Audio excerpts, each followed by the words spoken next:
हरे कृष्णा हरे कृष्णा। आज के क्लास में आप लोगों का स्वागत है। आज का जो डिस्कशन का टॉपिक है वो है सफलता कैसे प्राप्त किया जाए। तो सफलता प्राप्त करने के लिए सबसे पहले हमें हमारा गोल निर्धारित होना चाहिए। जब हम गोल को निर्धारित करते हैं तो उस समय हमें सतो गुण में, पूर्ण रूप से सात्विक गुण में आकर के उसको डिसाइड करना चाहिए कि इससे क्या फ़ायदा होगा और ये हम क्यों कर रहे हैं और इससे कितनी जो है हमारी आध्यात्मिक उन्नति होगी, या फिर जो है कोई विशेष कार्य कर रहे हैं जीवन यापन के लिए तो भी उससे जुड़ा हुआ अगर है तो बहुत ही इम्पॉर्टेंट है कि हम क्यों कर रहे हैं, इससे कितना गुरु और कृष्ण प्लीज होंगे हमारे इस कार्य से। और ज़रूरत पड़ी तो हम किसी वरिष्ठ भक्त से भी परामर्श ले सकते हैं, क्योंकि बहुत बड़ी बात है ये कि अगर हम कोई गोल निर्धारित कर रहे हैं, और यहाँ पे हम खास करके भक्ति के बारे में बात करेंगे, लेकिन ये किसी भी कंडीशन में कहीं पे भी ये नियम अप्लाई किए जा सकते हैं। तो सबसे नंबर 1 गोल को निर्धारित करना है कि हमें क्या करना है, क्यों करना है और किस लिए करना है, और इससे मानवता के लिए कितना फ़ायदा हो रहा है, वेलफेयर से जुड़ा हुआ कितना है, हमारी इंद्रिय तृप्ति से जुड़ा हुआ है, या हम रजोगुण में हैं या तमोगुण में ये डिसीजन ले रहे हैं, ये भी सोचना पड़ेगा। और ज़रूरत हुई तो उसको रीसेट बटन करिए। हमारे गुरु महाराज रोमपा स्वामी महाराज बताते हैं कि रीसेट योर बटन। तो फिर हमें ज़रूरत हुई तो बार बार उसको रीसेट करिए, फिर से डिसीजन लीजिए, फिर से गोल को निर्धारित करिए। और जब आपको क्लियर हो जाए गोल, तो उसके बाद तो जब हमें गोल क्लियर हो गया, जैसे कि हमें भक्ति प्राप्त करनी है, तो हम शरीर नहीं, हम आत्मा हैं। आत्मा के साथ साथ भगवान के हम अंश हैं, परमात्मा के अंश हैं, और आत्मा का काम क्या है? भगवान की सेवा करना, अर्थात परमात्मा की सेवा करना। और कैसे सेवा करना है? प्रीतिपूर्वक सेवा करना है। तो जब हमें ये हमारा गोल फिक्स हो गया, तो फिर उसके लिए श्रील रूप गोस्वामी नेक्टर ऑफ इंस्ट्रक्शन में, अर्थात उपदेशामृत में, वो बताते हैं कि 6 चीजें, नियामक सिद्धांत भक्ति के लिए बहुत ही अनुकूल हैं। उत्साहात्, धैर्यात्, निश्चयात्, तत्तत् कर्म प्रवर्तनात्, संग त्यागो सतः वृत्ते, खड्भिर्भक्ति प्रसिद्ध्यति। तो इसका जो अनुवाद है वो इस तरह है कि भक्ति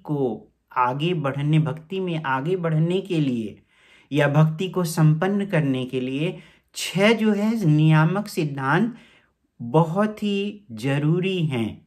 उसमें से सबसे पहला है उत्साही बने रहना, निश्चय के साथ प्रयास करना, धीरता रखना अर्थात धैर्यवान होना, और नियामक सिद्धांतों के अनुसार कर्म करना। तो भक्ति के लिए नियामक जो सिद्धांत हैं वो है श्रवण, कीर्तन और विष्णु स्मरण।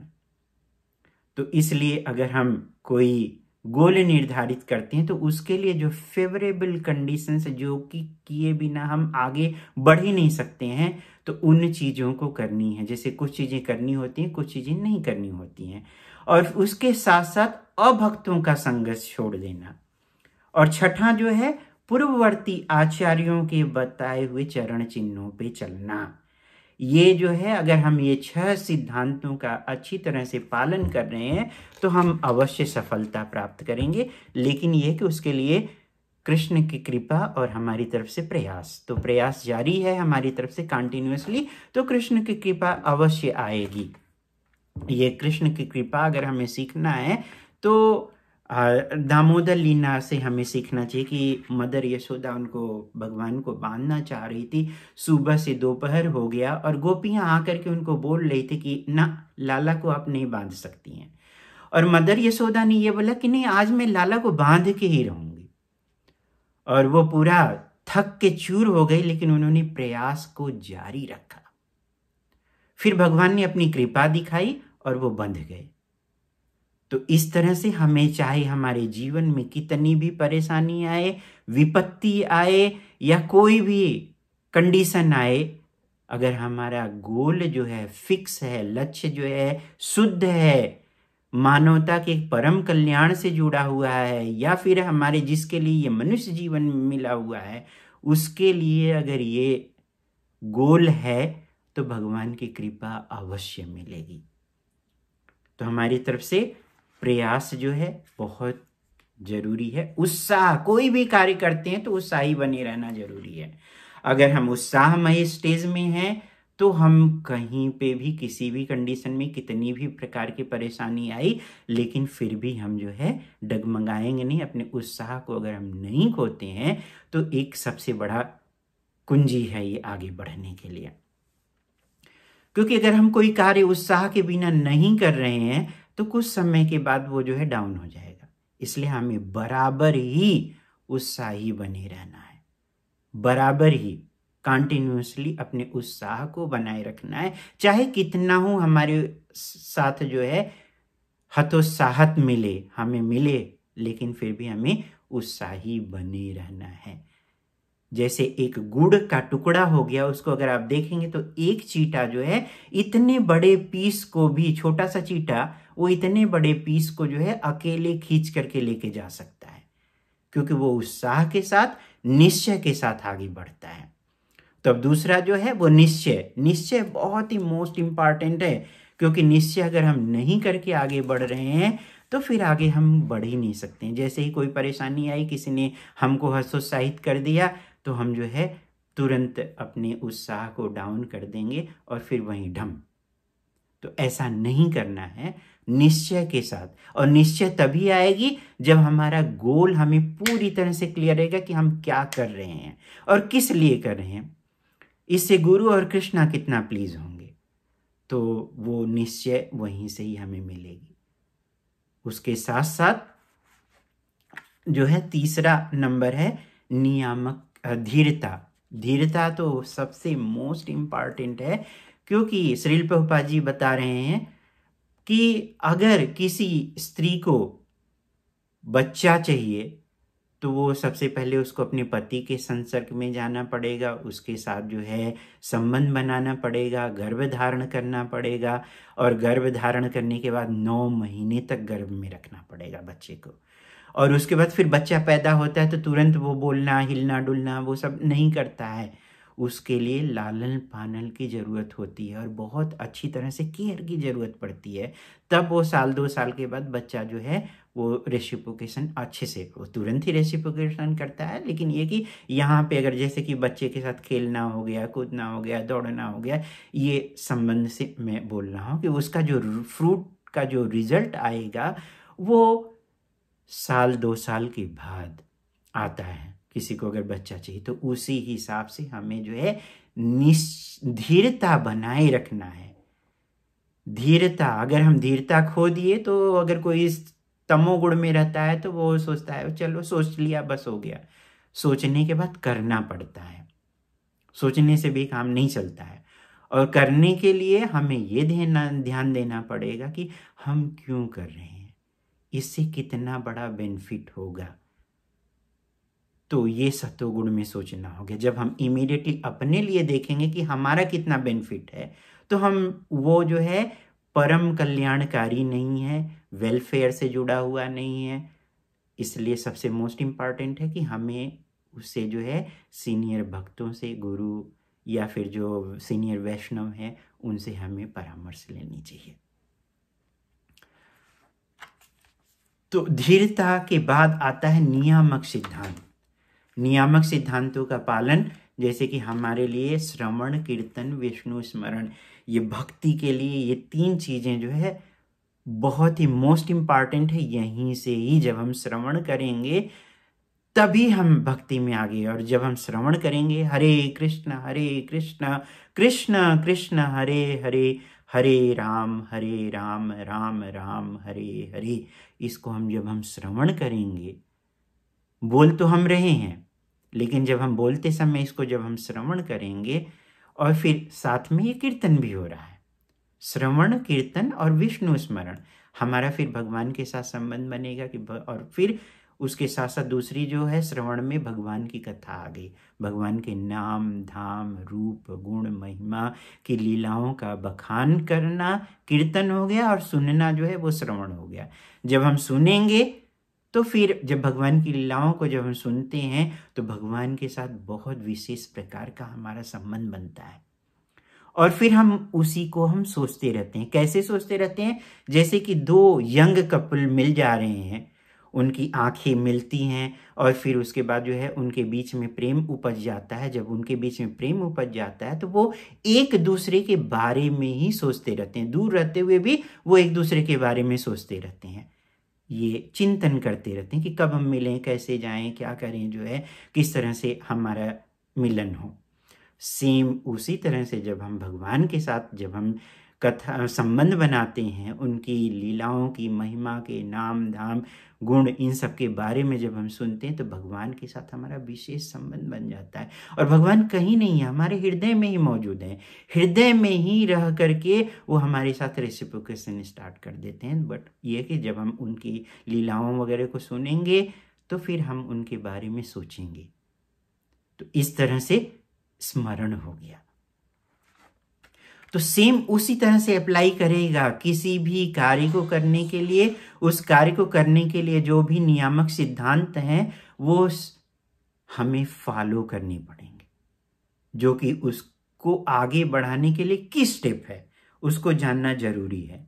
उसके साथ साथ अब आगे रूप गोस्वामी बताते हैं कि अभक्तों का संग छोड़ देना, क्योंकि अभक्त क्या काम करेंगे? हमारे जो भक्ति में बाधा डालेंगे। तो अगर कोई हमारे गोल में प्रॉब्लम खड़ा करने वाले लोग हैं तो उनसे हमें दूरी बना करके रखनी है, क्योंकि वो कोई न कोई इस तरह से आ करके बखेड़ा खड़ा करेंगे।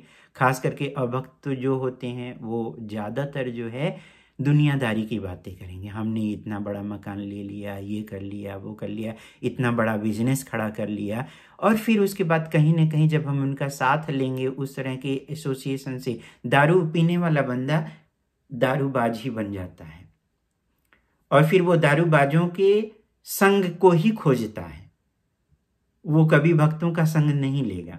तो जैसा संग रहेगा, संग का सबसे बड़ा प्रभाव होता है। कुसंगति का संग तो बहुत ही बड़ा भयानक होता है। हिंदी में एक फ्रेज है, कुसंगति का ज्वर सबसे भयानक होता है, क्योंकि जब हम कुसंगति में पड़ गए तो फिर हमारा जो अच्छा संग है वो छूट जाएगा, धीरे धीरे उस तरफ खींच लेंगे। कैसे खींच लेते हैं? जैसे कि मान लीजिए कि कोई अगर दारूबाज के साथ अगर आप चले गए तो एक दिन बोलेगा अरे यार पी लो यार, पी लो यार, उसके बाद तो फिर दूसरी बार बोलेगा, तीसरी बार, चौथी बार, उसके बाद तो फिर उसके और साथ में रहेंगे, वो बोलने लेंगे एक बार पीने में क्या हो रही है। उसके बाद तो फिर आप एक बार गिरे तो बार बार गिरते जाएंगे। तो इसलिए ऐसे लोगों से हमें दूरी बना करके रखनी है जो हमारी भक्ति में बाधा डाल सकते हैं। अभक्तों की संगति छोड़ देनी है, या फिर हमारे जो गोल हैं, जो हमने गोल निर्धारित किया हुआ है, उसमें जो बाधा डालने वाले लोग हैं उनकी संगति छोड़ देनी है। उसके बाद फिर जो छठा जो नियामक सिद्धांत है, आचार्यों के चरण चिन्हों पे, पूर्ववर्ती आचार्यों के चरण चिन्हों पे चलना चाहिए। तो जो चार संप्रदाय हैं, इन चारों संप्रदाय में से किसी एक संप्रदाय में हमें रह करके भक्ति करनी है। जैसे कि हम ब्रह्म मध्वा गौड़िया संप्रदाय से बिलोंग करते हैं। भगवान कृष्ण ने ब्रह्मा जी को ज्ञान दिया, ब्रह्मा जी से नारद मुनि, नारद मुनि से होते हुए व्यासदेव, व्यासदेव से मध्वाचार्य, मध्वाचार्य से होते हुए फाइनली उनके शिष्य के थ्रू होते हुए माधवेंद्रपुरी, ईश्वरपुरी, चैतन्य महाप्रभु, षष्ठ गोस्वामी, और फिर षष्ठ गोस्वामी के थ्रू होते हुए जो है विश्वनाथ चक्रवर्ती ठाकुर, उनके थ्रू होते हुए भक्ति विनोद ठाकुर, और भक्ति विनोद ठाकुर के बाद जो है गौर किशोर दास बाबा जी, फिर भक्ति सिद्धांत सरस्वती ठाकुर, श्रील प्रभुपाद के द्वारा उनके शिष्यों से फिर हमें मिल रही है। तो ये हमारे पूर्ववर्ती आचार्य हो गए। क्यों इनके चरण चिन्हों पे चलना है? क्योंकि जो ज्ञान है वो बिना किसी मिलावट के एज इट इज जो है परंपरा में मिलता है। तो एक ही परंपरा में रह करके हमें उस परंपरा को फॉलो करना है। कैसे करना है? जैसे एक पतिव्रता स्त्री है, सती स्त्री है, तो वो अपने पति को छोड़ करके इधर उधर नहीं भागती है। सेम उसी तरह से हमें जो है अपने संप्रदाय में रह करके अपने पूर्ववर्ती आचार्यों के प्रति पूरी निष्ठा के साथ, ईमानदारी के साथ हमें जो है उनके बताए हुए रास्ते पे चलना है, और वो फिर हमें सफलता अवश्य मिलेगी। कैसे मिलेगी? जैसे कि अगर हमें डिग्री लेना है तो हमें पता चलेगा कि फला यूनिवर्सिटी बेस्ट है, वो बोनाफाइड है। उस यूनिवर्सिटी में जाते हैं तो उस यूनिवर्सिटी में हम उसके डिपार्टमेंट में जाते हैं।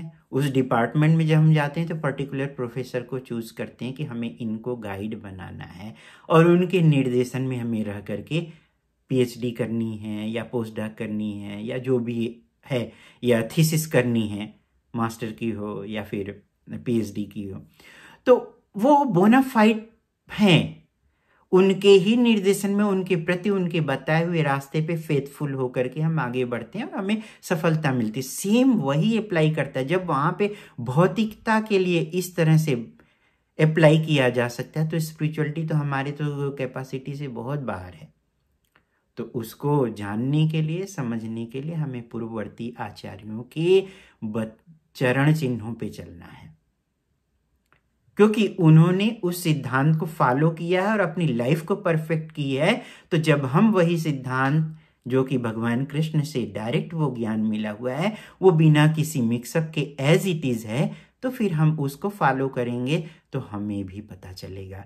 इसमें जैसे कि साधु संग, जैसे हमारे अंदर थोड़ी सी श्रद्धा है, आधो श्रद्धा है, थोड़ी सी लिटिल फेथ है, तो जैसे ही हम किसी सेंटली पर्सन के, साधु के संग में आते हैं, साधु का मतलब ये हो गया कि जो कि बोनाफाइड हो, जो प्रामाणिक गुरु, साधु और शास्त्र की बात हो रही है यहाँ पे, उनके संग में आते ही हम जो है भजन क्रिया स्टार्ट कर देते हैं, क्योंकि उनके एसोसिएशन का इफेक्ट आया। तुरंत हम भजन क्रिया हरे कृष्ण कृष्ण कृष्ण हरे हरे, हरे राम राम राम हरे हरे जब शुरू कर दिए भजन क्रिया। उसके साथ साथ जो हमारे अंदर अनवांटेड डिजायर्स हैं वो हम निकालना शुरू कर देते हैं। ये भजन क्रिया के प्रभाव से होता है और भक्तों के संगति के अवसर से। तो हम अनर्थ निवृत्ति स्टार्ट कर देते हैं। तो आधो श्रद्धा, साधु संग, भजन क्रिया, अनर्थ निवृत्ति। जब हम अनर्थास निकलता रहता है फिर हम निष्ठा के स्टेज पे आते हैं, फिर रुचि आती है, फिर आसक्ति आती है, उसके बाद फिर हम अनर्थ निवृत्ति चलती ही रहती है, भाव के स्टेज में आते हैं और फाइनली हमें भगवत प्रेम मिलता है।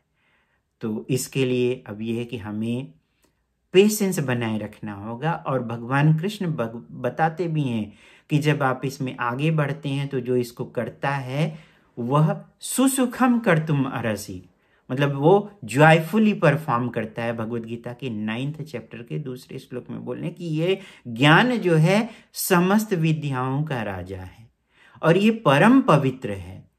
इसको जो करता है वो सुख के साथ करता है और ये कभी खत्म नहीं होने वाला है। ये नहीं कि हमारी लाइफ में अगर हम इसको इनकम्प्लीट कर लिए तो ये यहीं खत्म हो जाएगा और फिर हमारा कंप्लीट नहीं होगा। नेक्स्ट लाइफ जो मिलेगा वहां से हम जो है जहां हम फिनिश किए हुए वहां से हमें स्टार्ट करना पड़ेगा, जीरो से नहीं स्टार्ट करना है। तो ये इवन लास्टिंग है। और उसके साथ साथ जो है जो इसको करता है प्रत्यक्षावगमम, मतलब उसको डायरेक्ट जो है अनुभूति होती है। तो ये हम जब इसमें चलेंगे तो हमें अनुभूति मिलेगी। उस अनुभूति के से ही हम अपने को सस्टेन कर सकते हैं और अनुभूति तब मिलेगी जब हम पूर्ववर्ती आचार्यों के बताए गुरु, साधु और शास्त्र के निर्देशन में रह करके आगे बढ़ेंगे। सफलता अवश्य है, भगवान की कृपा अवश्य आएगी। और चाहे भले ही परेशानी आए लेकिन हम अगर निश्चय के साथ आगे बढ़ रहे हैं तो अवश्य हम सफल लेंगे। और हमें आ रही उत्साह को कभी भी नहीं खो देना है। थ्रू आउट हमें उत्साह बना करके रखना है, क्योंकि अगर हम उत्साही नहीं रहे तो फिर हम भक्ति भी नहीं परफॉर्म कर सकते हैं, कोई भी टास्क नहीं परफॉर्म कर सकते हैं। इसलिए कभी कभी भक्तों को ये होता है कि अरे टू मच हो गया है हमारी लाइफ में, ये प्रॉब्लम वो प्रॉब्लम। अरे जब हम प्रॉपरली जप करेंगे, अच्छी तरह से करेंगे, तभी तो हमारे अंदर से डिप्रेशन भागेगा, एंजाइटी भागेगा, फियरलेस कंडीशन में आएंगे, भय मुक्त हो सकते हैं। ये सब कुछ भगवान के नाम के जप के बलबूते पे ये सब संभव है। लेकिन पता चलता है कि कभी कभी लोग जो है आपस में ही लड़ाई कर रहे हैं, क्योंकि हम प्रॉपरली परफॉर्म नहीं कर रहे हैं, भगवान के वचन को हम फॉलो नहीं कर रहे हैं, गुरु साधु शास्त्र के वचनों को फॉलो नहीं कर रहे हैं, इसलिए हमें ये प्रॉब्लम आ रही है। अगर हम जॉयफुली परफॉर्म करेंगे, अच्छी तरह से करेंगे, तो ये सारी चीजें जो बाधा हमें लगता है वो कुछ भी हमें दिखाई नहीं देगी। सफलता की यही एक कुंजी है, उत्साही बने रहना, निश्चय के साथ आगे बढ़ना और धीरता के भी बनाए रखना, और जो नियामक सिद्धांत हैं श्रवण कीर्तन स्मरण, इसको करते रहना है। और साथ में जो है हमें जो है पूर्ववर्ती आचार्यों के बताए हुए सिद्धांत को फॉलो करना है और अभक्तों का संग छोड़ देना है। हरे कृष्णा। अच्छा लगे तो आप लोग इस वीडियो को आगे बढ़ाते चलें ताकि अन्य लोग भी फायदा उठा सकें। श्रील प्रभुपाद की जय। हरे कृष्णा। श्री श्री गौरनीताय की जय। और आप लोग इस YouTube चैनल को सब्सक्राइब करिए, शेयर करिए और लाइक करिए। हरे कृष्णा।